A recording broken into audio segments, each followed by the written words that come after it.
Any health-related information on the following show provides general information only. Content presented on any show by any host or guest should not be substituted for a doctor's advice. Always consult your physician before beginning any new diet, exercise, or treatment program.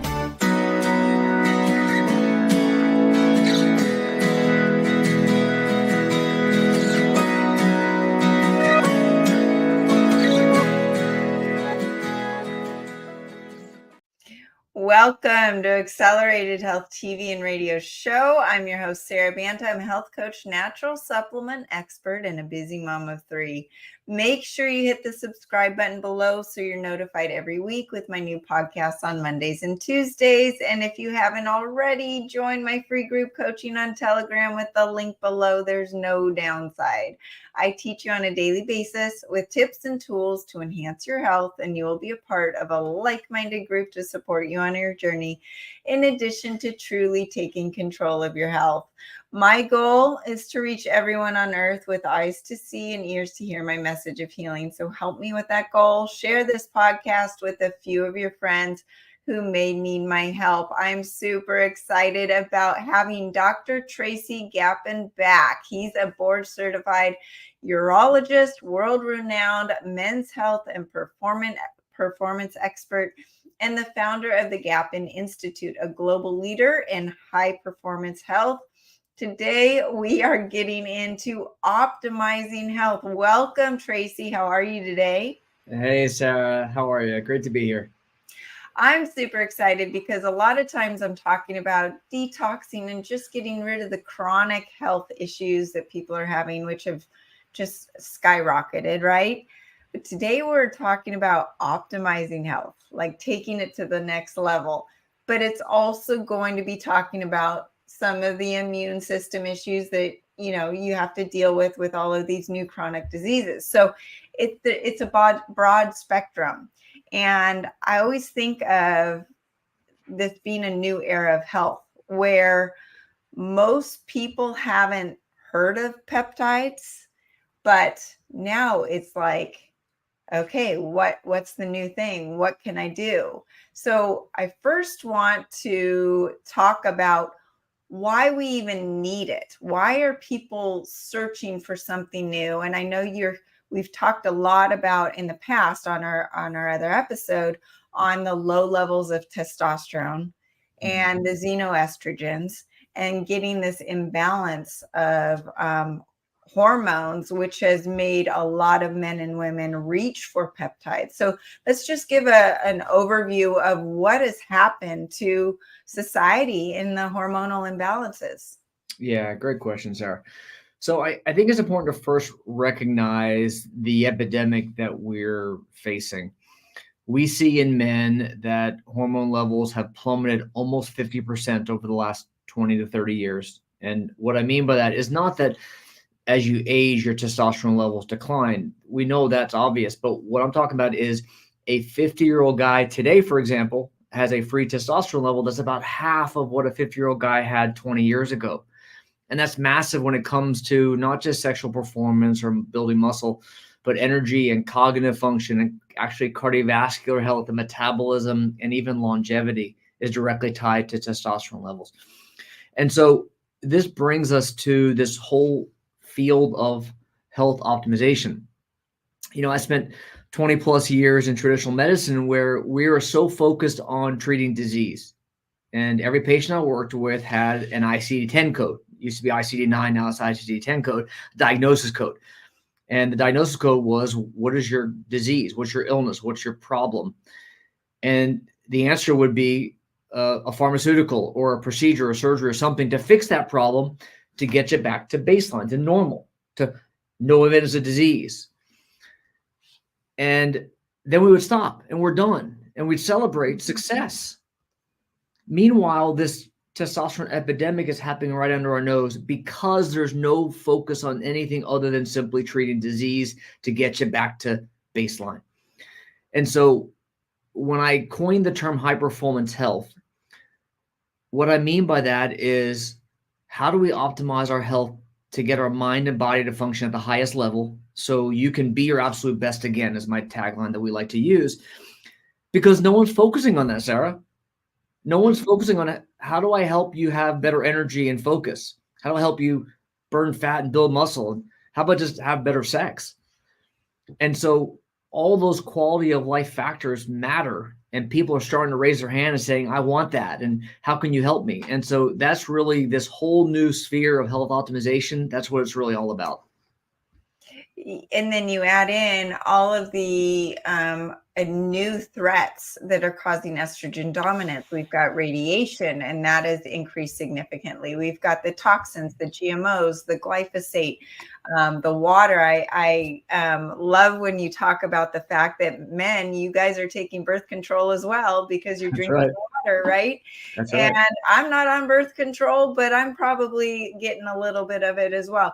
And so you have to, we're going to talk about later on the lifestyle hacks that you have to do, because these peptides don't do anything if you're not taking care of the basics. Right. But the estrogen dominance issue in men, the man boobs, the inability to, you're working out and the muscles aren't moving. They don't show. You're not getting the definition you used to get when you were younger.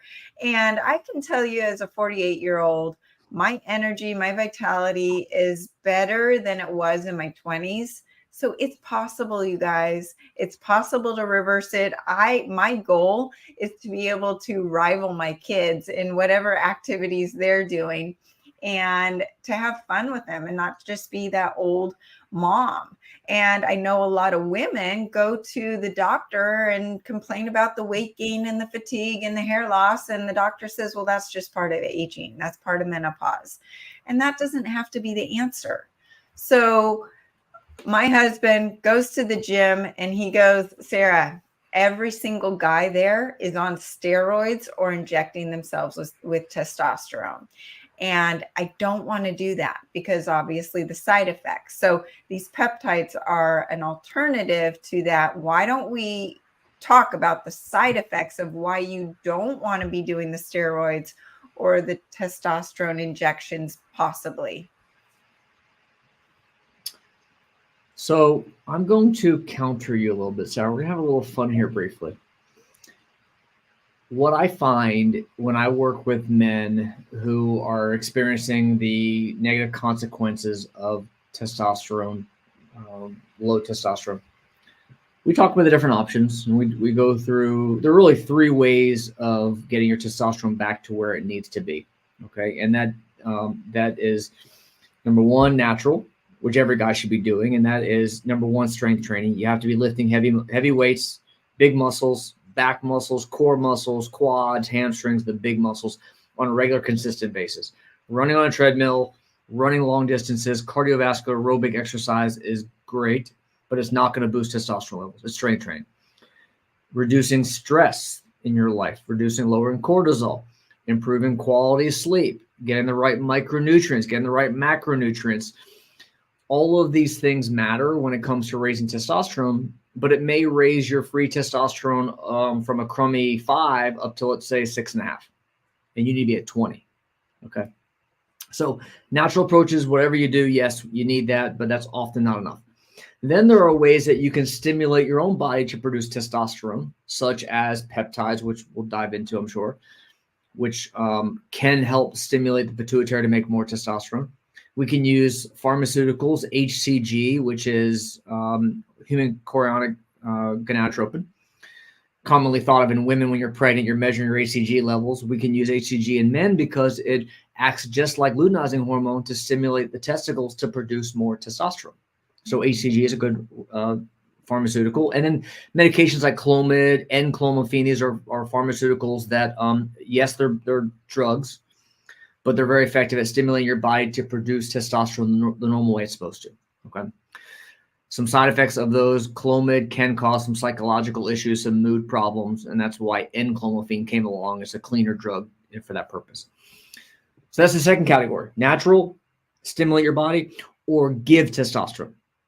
Now, giving testosterone has gotten a bad rap, and it's gotten a bad rap because of a number of reasons. Number one, doctors will often not understand the nuance of how to give testosterone. They'll give too much and not understand how to adjust the dosing correctly. So when you give testosterone therapy, and that could be done either through injections, through topical, or through pellets, and there are pros and cons of all those, it will stimulate increased estrogen levels. And estrogen is thought of as the enemy, but estrogen is not the enemy. It's the enemy when the ratio between testosterone and estrogen is out of balance. Mm-hmm. Okay.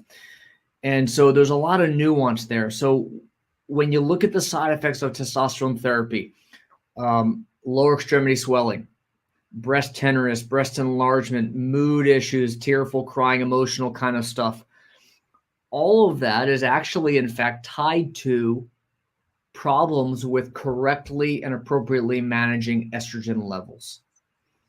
And so my loving counter would be that I actually fully support testosterone therapy done in the right way for the right guy, in conjunction with the natural lifestyle approaches as well. And would you first address somebody with the peptides before doing the testosterone injections? Great question. So my philosophy is we have this complex human operating system. Male, female, they're all different, obviously. Our genetics dictate a lot of it. But we have this complex system that has a lot of inputs into that system, okay? And those inputs into your system are affecting what? The output. Energy, vitality, cognitive function, sexual performance, body composition, etc. It's all related to the inputs into your system. And those inputs are nutrition, stress, sleep, fitness, toxins. Your hormone levels are inputs into that system. And all of these inputs are affecting that outcome. And so what I personally believe is until you fix all of those inputs, peptides don't have a role. And I love peptides. I'm one of the biggest proponents of peptides. Peptides are amazing. But the way I look at peptides they are the icing on your cake. And if you haven't baked your cake, you damn well don't get the frosting yet. And so when I work with my high-performing clients, the first thing we do, the bottom layer of your wedding cake, so to speak, that first tier is hormones. And you have 50 plus hormones to look at. So it's testosterone, it's thyroid, it's vitamin D, which is a hormone, nitric oxide, estrogen, progesterone, melatonin, growth hormone, cortisol, insulin. It goes on and on and on, all the hormones that we have to regulate. When we fix that, then we move on to the next tier, which is gut, nutrition and gut. Are you eating the right foods? Do you have any food sensitivities? What's your microbiome look like? Any issues with gut inflammation, etc.? And then from there, I look at sleep. Sleep quality is so important and gets overlooked. Only then can you start to really emphasize fitness. I find that when I try to incorporate fitness too soon, when the hormones aren't correct, when guys aren't sleeping, they don't want to work out. They can't work out. They don't have the stamina, the energy. And so then you got to incorporate fitness, and then it's mindset and stress, and then detoxification as really kind of the top of that pyramid, if you will. And then you get to put the peptides on top of that. And so I love peptides. They can augment the response to everything you're doing. They can improve the cellular efficiency. They can improve your response. But Sara, I got to say, as much as I love peptides, if your hormones are out of whack, then I feel like you're putting the cart before the horse. I agree. And I am laughing because so many people are taking these peptides and trying to increase their growth hormone, but growth hormone works its best and does its magic when you're sleeping. What if you're not sleeping, right? And so I'm assuming you're not getting your bang for your buck. So let's take a step back and understand peptides. What are they? Why are they different from proteins? And we talk about amino acids. What are these peptides? Yeah. So peptides for the listener are simply amino acids. They're simply short chains of amino acids. And by definition, anything shorter than 100 amino acids in sequence is called a peptide. Anything greater than 100 amino acids is called a protein. And then you can break it down to from 50 to 100 is a polypeptide, under 50 is a peptide, but it's all semantics. But it's simply a chain of amino acids in a very specific sequence that has been created basically to mimic peptides in your own body. So for example, growth hormone, which our bodies produce from when we're going through adolescence and eventually declines as we get older, growth hormone is a peptide. Insulin is a peptide. We could look at thousands of peptides that our body makes naturally, and many of them have been recreated to be used, synthetically created, to be used for very precise purposes. So you could take peptides from the stomach. For example, BPC 157 is a 15 amino acid sequence that comes from the stomach that is amazing for reducing inflammation. And it can help with gut inflammation. It can help with systemic inflammation, joint inflammation. It's incredible. And there are dozens of published studies showing the amazing benefits of BPC for inflammation. You can use peptides for immune function. Thymosin alpha is an incredible peptide. When I had the C word back in 2020, when things first happened, I had many peptides in my fridge ready to go. The biggest one was thymosin alpha, and it was incredible for my recovery. It was amazing. And I love thymosin alpha as well as a couple others for boosting immune function. There are peptides for musculoskeletal repair, for tennis elbow and joint pain and healing after surgery. Thymosin beta is great for soft tissue repair.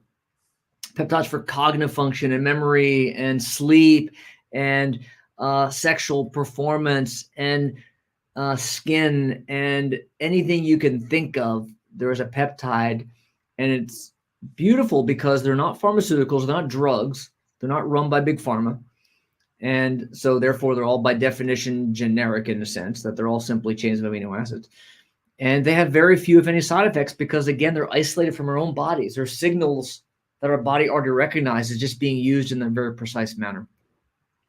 So where are they coming from? You said they're created. They're not coming from human tissue. Is that correct? Correct. Yeah. So they are synthesized. There are tools, there are machines that can create peptides. They have to be able to sequence in very specific sequence of amino acids to create peptides. And so they will take known peptides from our body, like for example, epitalin. Epitalin is simply 2 amino acids. That's all it is. And it's been shown, it's incredible, to extend lifespan. It's been shown to reduce incidence of cancers. Amazing. And it's 2 amino acids. And so there are compounding pharmacies that have the tool to be able to synthesize epitalin, 2 amino acids in sequence. That's it. There are a lot of direct-to-consumer companies out there selling peptides. And I like to really just urge caution to the listener because there's zero regulation of those companies out there. There's no oversight. Compounding pharmacies have quite a bit of scrutiny still. They have to show purity. They have to show quality assurance. They'll get shut down if they don't. These companies that any consumer can go online and just buy it with a credit card, I'm just concerned about the quality. I'm concerned about the purity and what the hell you're injecting in your body. Right. And so my question is, as a doctor, are you getting the same peptides as possibly a doctor out here in California, or is the sourcing different? So great question. There are fewer than 10 compounding pharmacies in the country that can make the real good quality peptides that we prescribe. Fewer than 10. And for certain peptides that I prescribe, there may only be 1 or 2 pharmacies to choose from. So Gotcha. It depends on the peptide, and you have to kind of know where to get them. But the easy short answer for the listener is if the listener is able to go onto a website and order it like Amazon, then I'd be really, really worried about that product. Yeah. Well, I have to just echo that in the world of supplements. We went through this process and we were out of stock of our accelerated keto. And one of the ingredients we had to order from 5 different companies because all 5 failed our mold and bacteria levels. Now, they passed what is approved and able to be out on the market. And I'm sitting here going, you're taking a supplement that's supposed to reduce inflammation, put you into ketosis, help with fat burning, all these amazing things.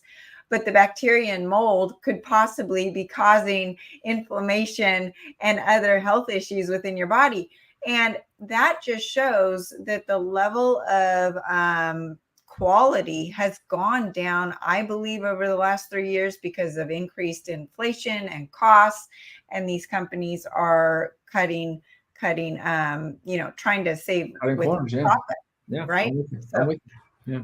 Exactly. So anyway, quality, and you got to know where you're getting your peptides. So just thinking through this, if peptides are shorter chains of amino acids and proteins are longer, would this also mean that you have to support your nutrition with high quality protein to help emphasize or optimize the results from the peptides? Would that go hand in hand? Or are you going to get the same kind of results from some guy that's not eating protein versus someone who's on a wild animal diet? I think it depends on what the situation is and what peptide you're using, et cetera, what it's for. In general, peptides are going to work better in someone who is optimized than someone who's not, first of all. And again, that goes back to think of the cake with the frosting concept. If you are malnourished, and by malnourished, I'll define in a second, then you're putting the cart before the horse and you're not going to get the optimal results that you're looking for. You need to be in an anabolic state. So often guys are in a catabolic state, and when you're in a catabolic state, you're not going to get those results. So when we talk about malnourished, the problem that I see time and time again is that high performers don't eat enough protein. And their diet is too heavy on carbs. And I'm not here to promote keto. That's not necessarily my point. But my point is that you need to be eating enough protein, and most guys are typically not even eating half the protein requirements that they need to be in an anabolic state to be able to build muscle.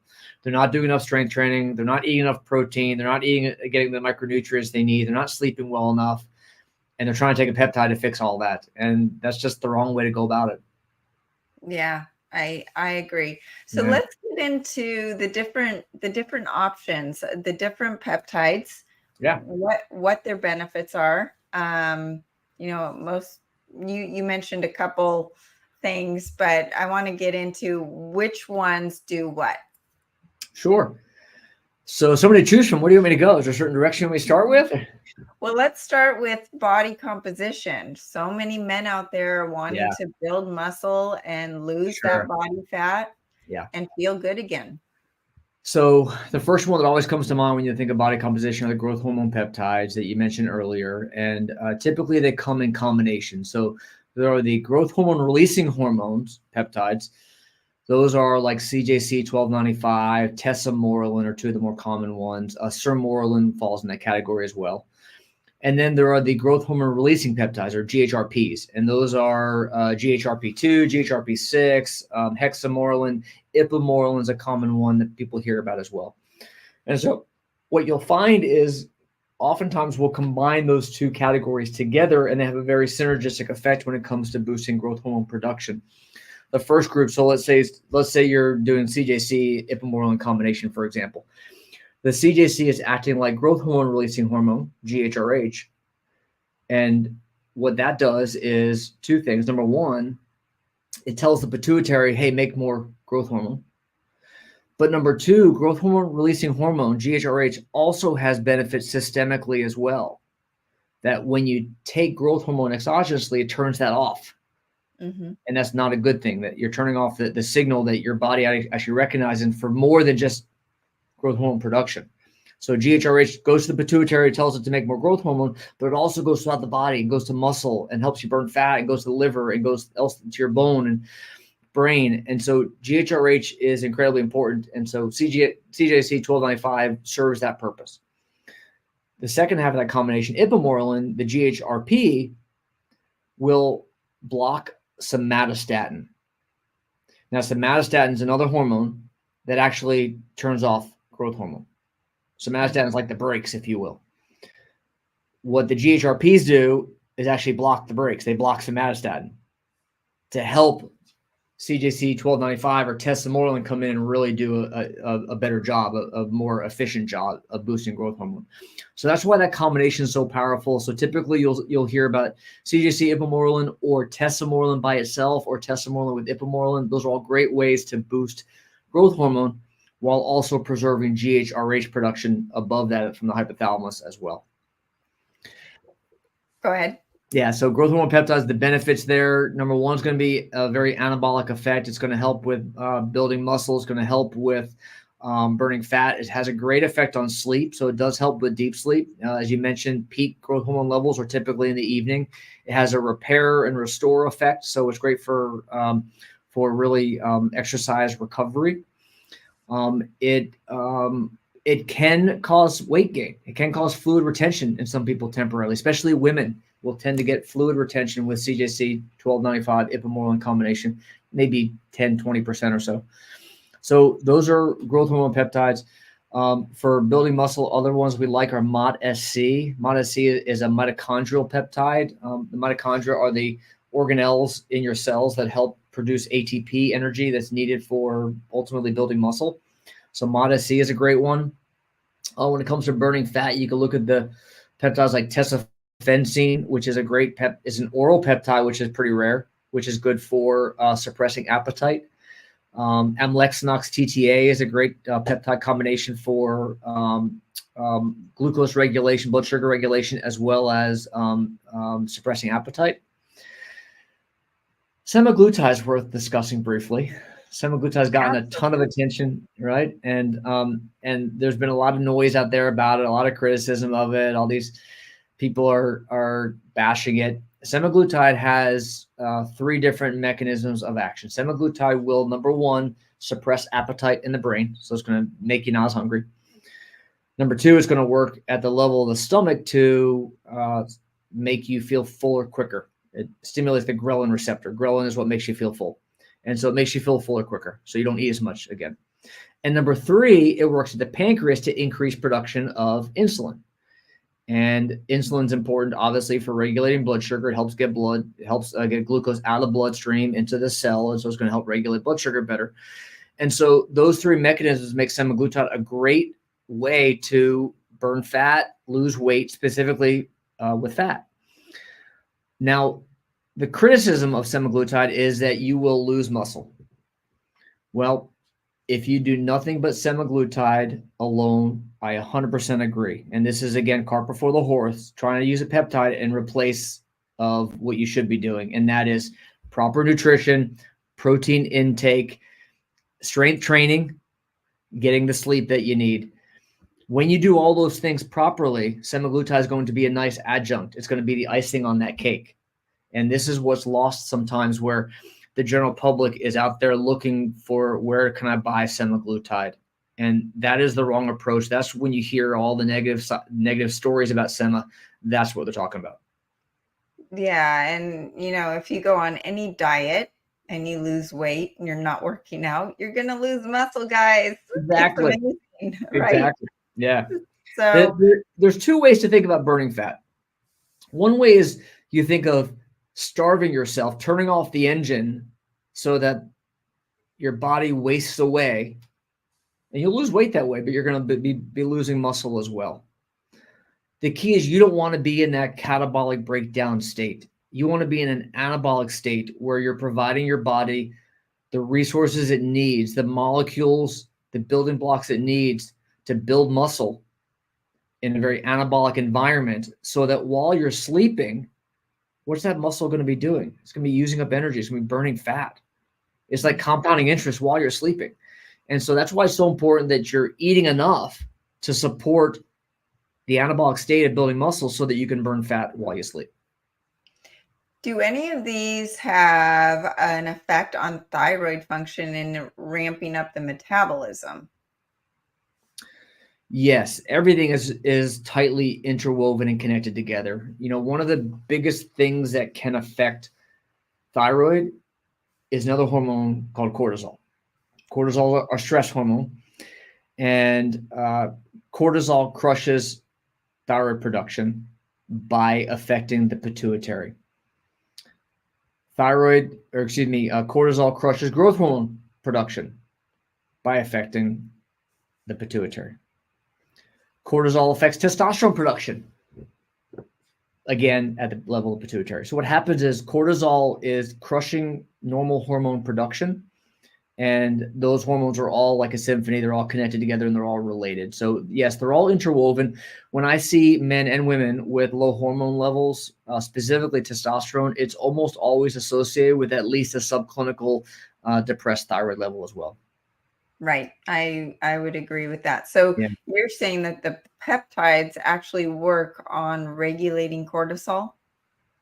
Great question. So short answer, no. So I would not use peptides to regulate cortisol. What I'm saying is that when you have issues with cortisol, that's going to affect all of your hormones. When we're looking for a peptide to fix cortisol, we have problems. So we fix cortisol by addressing the stressor. And what I mean by that is cortisol is your stress hormone. So why are you stressed? Is it psychological stress?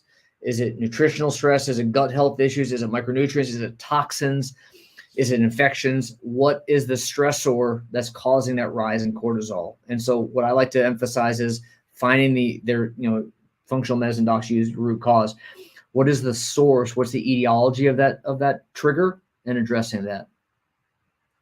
So do you see, I know we're talking about a lot of men and women as they're aging and trying to keep their youth. Do you use peptides with a younger population, kids in their teens that may be lacking that growth hormone, or maybe want to get an extra couple inches in growth? Would that be an area where you would use peptides? I do not touch kids with peptides. I think that there's a line in the sand, and everyone probably has a different line, but I do not touch kids when it comes to peptides. Now, my team, we have a program specifically for youth sports where we work with them from an epigenetic coaching perspective, meaning we look at their genetics to understand what foods should they be eating, what foods should they not be eating, what macronutrient ratios might be right for them, how could they best build muscle, how can they best sleep, those sorts of things that are really important to establish a consistent precision lifestyle for the rest of their life. But gosh, Sara, I wouldn't touch them with peptides. I think that's just going too far. Yeah. I agree. And I've just heard of people doing that. And so that's why I had to ask the question.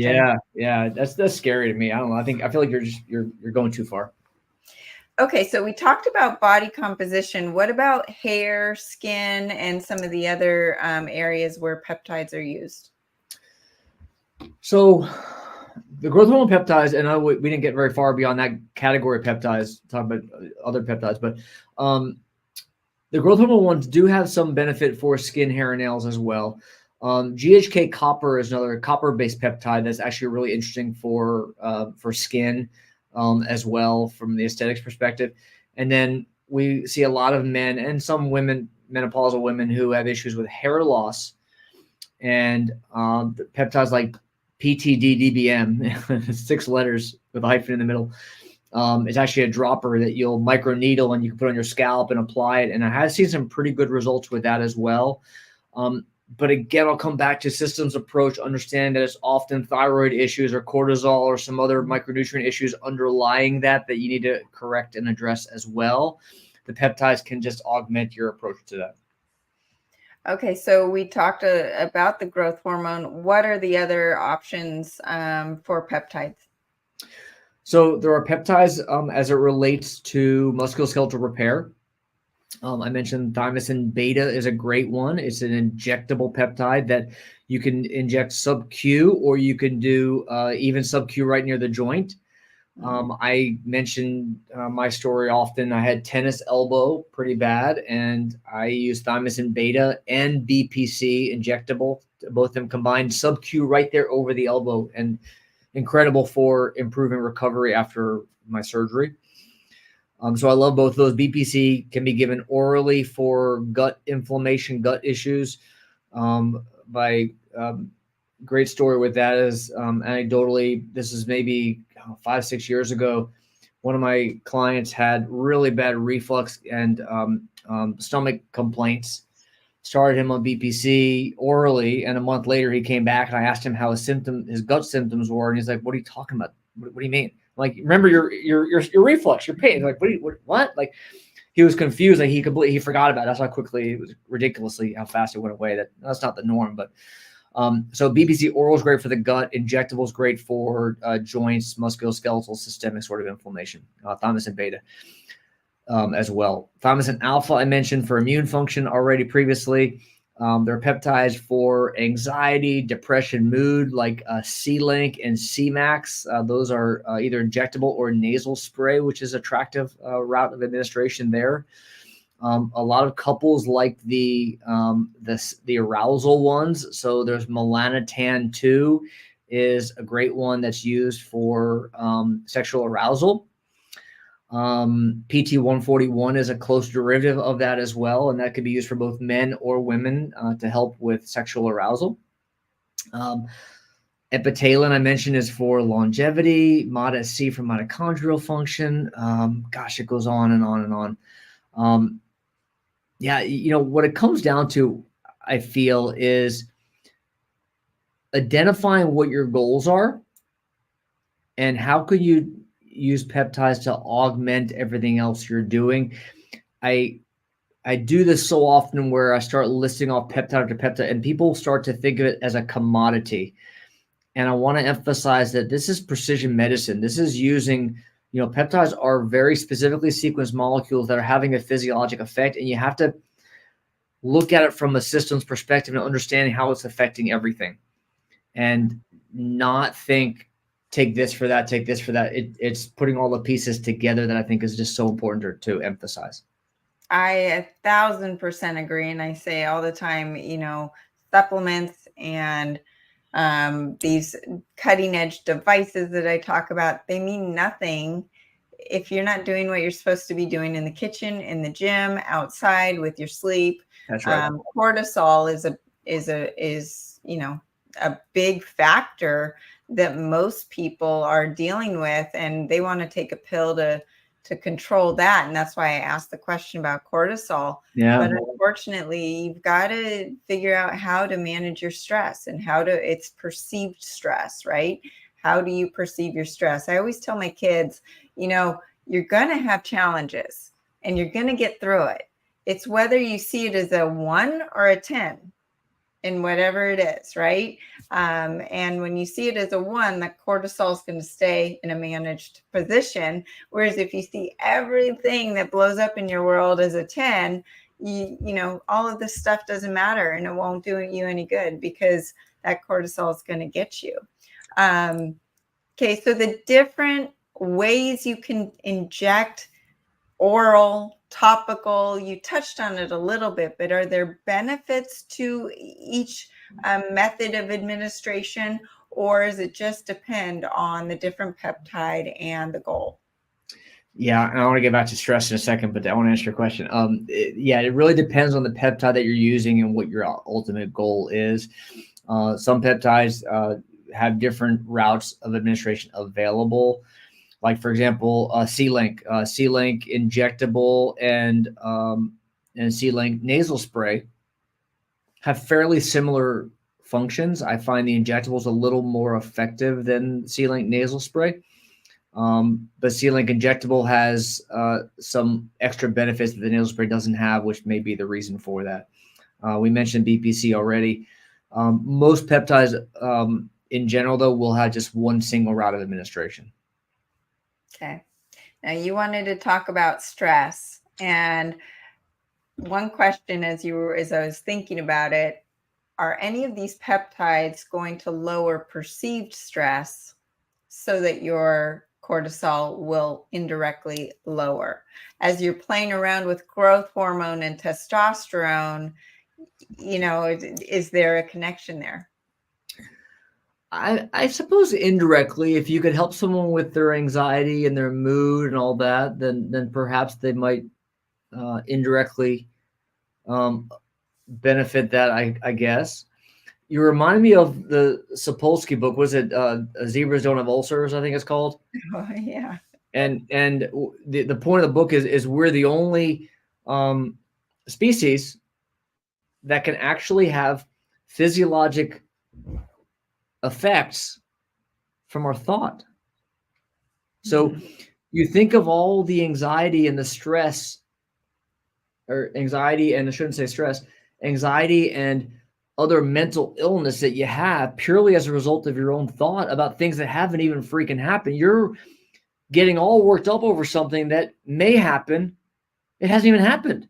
So animals are having stress, epinephrine, cortisol from being chased by another animal. We are getting stressed thinking about how someone talked to us yesterday, how we should have reacted, and how, God, I can't believe they talked to me like that, or how I was mistreated and things didn't live up to my expectations. It is all perception. And there was a study, there was a great TED Talk that talked about this study, that how you view stress directly affects longevity. Mm-hmm.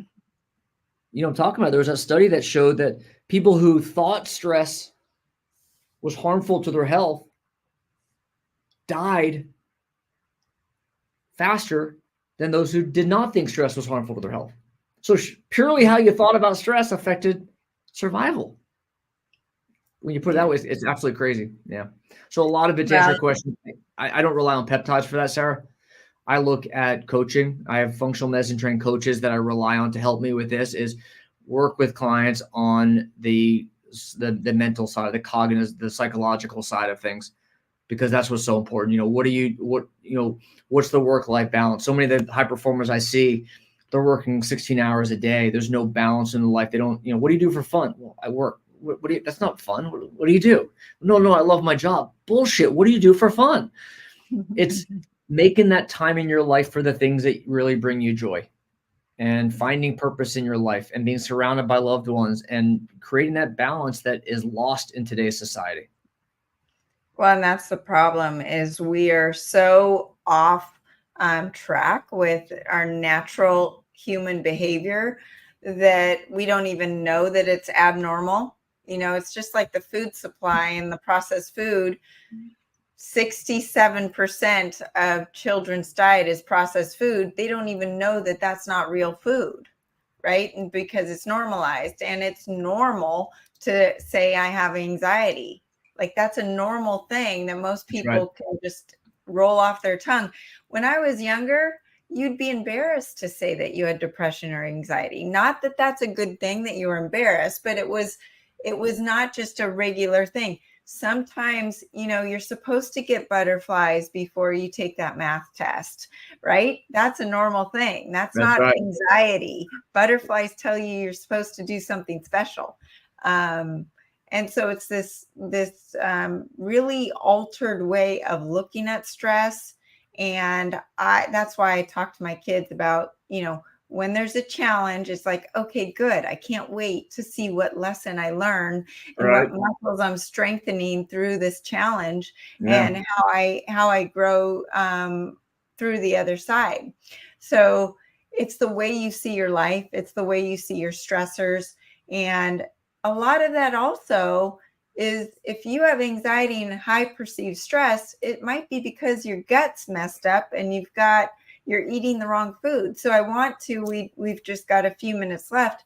I want to touch on all of the other factors that you talk about before giving testosterone shots and peptides and all the stuff, the lifestyle hacks. Yeah. So you mentioned the gut-brain connection there. I think it's worth just spending a moment there. So what is not very well known is that our gut controls everything. Our gut, the microbiome, which is simply the bacteria in our gut, and the integrity of our gut wall, controls our entire health. It controls our hormone production directly. It affects our immune system directly. It affects neurotransmitter production directly. Not just gut, not just food absorption like it's thought of. And when you have psychological stress, when you have a diet full of refined sugars and carbs and processed foods and toxins, etc., when you are not supporting yourself in the right way, you're destroying your gut, and that's affecting everything else downstream from there. And so what I really emphasize is, from a lifestyle perspective, what do you need to do to support your gut? And it first of all starts with testing, diagnostic gut testing to identify is there problems that need to be corrected, and then cleaning up your nutrition. And it sounds so boring, but it's so important. And it's such a foundational aspect of everything. But the amazing thing is when you clean up your diet, you actually feel amazing. And for me, I'll eat cardboard if I can feel good, right? So it doesn't matter. Right. The goal is to have a higher quality of life, and it's harder to do now more than ever because of the toxins that we are being bombarded with that I mentioned earlier. And now the spike protein has affected our livers and our detox pathways even more. So we've got these threats that just keep going. And that's why people are in search and needing people like you to help with optimization. So Tracy, tell people where they can find you, and you work with people around the country, correct? We do, yeah. So at the Gapin Institute, we're centered in Sarasota, Florida. We are on the verge of opening, believe it or not, 4 other locations in the next year. So we're growing very quickly. But yeah, we work with a lot of individuals around the country, and we work with both men and women. We are really focused on, as you mentioned, health optimization. So I want to have more energy. I want to lose weight, burn fat, build muscle, and I want to have better sex. And what I got to do to live longer. Right. And I just want to touch on those things aren't just about the way you look. I mean, more testosterone, better sex, higher vitality, all of that is about your heart health and about longevity. Right. So it's, That's right. Yeah. So gapininstitute.com is my website. If you want to text the word health to 26786, again, health to 26786, we'll share a free copy of our high performance health handbook, and you'll get a link to reach out to my team if you need any more information. Again, that's health to 26786. Amazing. Thank you, Tracy. And I just want to mention one supplement that I recommend for everybody, as it's the stacking of these biohacks to improve your health. And that's the Accelerating Iodine. It is essential to help with detoxing the excess xenoestrogens and helping with the liver detoxification. And it's all about our liver, you guys, right? It's to get rid of those toxins and help your body do what it's meant to do. So the Accelerating Iodine is antihistamine, anti-allergenic, antiviral, antibacterial. And yes, we're going into cold and flu season, so it's something to think about as well. So thank you, Dr. Tracy Gapin, and thank you everyone else for joining us today. If I can help you with your health issues, you can contact me directly through the website, SaraBantaHealth.com. Happy to put together a protocol for you, and join the free group coaching on Telegram with the link below. I teach you on a daily basis with tips and tools to enhance your health, and you will be a part of an amazing like-minded group to support you on your journey. You can follow me on Facebook and Instagram under Accelerated Health Products, and across over 100 channels under Accelerated Health TV and Radio Show. My goal, as I mentioned, is to reach everyone on earth with eyes to see and ears to hear my message of healing. So please help me with that goal. Share this podcast with a few of your friends who may need my help. And join us every week, Mondays at 2 p.m. Pacific, Tuesdays at 1 p.m. Pacific. And you can find the supplements and the podcast at SaraBantaHealth.com and use coupon WELCOME10 for 10% off site-wide. Thanks again for joining us here, and have a great week.